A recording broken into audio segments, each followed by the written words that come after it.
আসসালামু আলাইকুম। আমরা অনেকেই নিজের সন্তানদেরকে বাড়ির বাইরে বের করি, কিন্তু বদনজর থেকে বাঁচার দোয়াগুলি আমরা পড়ি না। যার কারণে আমাদের সন্তানদের বদনজর লেগে যাওয়া, তাদের খারাপ অভ্যেস হওয়া এবং বিভিন্ন ধরনের রোগ হওয়া, যেগুলো আমরা মেডিকেলি কোনো চিকিৎসা খুঁজে পাই না। তো বদনজর থেকে বাঁচার শ্রেষ্ঠ একটি দোয়া রয়েছে, যেগুলি আমরা অবশ্যই আমাদের সন্তানদের কপালে হাত রেখে 3 বার পাঠ করব, তারপরে তাদেরকে বাড়ির থেকে বের করব।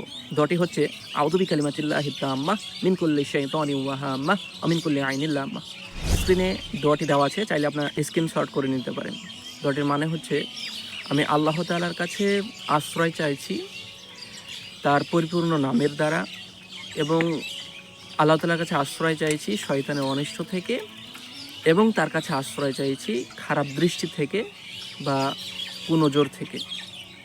আমরা যেন এই দোয়াটি সকলেই আমাদের সন্তানদের ক্ষেত্রে পড়ি এবং নিজেরা পড়ি, বা কাউকে যদি বদনজরে লেগে যায় বা লাগার সম্ভাবনা থাকে, সেক্ষেত্রে আমরা এই দোয়াটি পড়তে পারি। আসসালামু আলাইকুম রহমতুল্লাহ।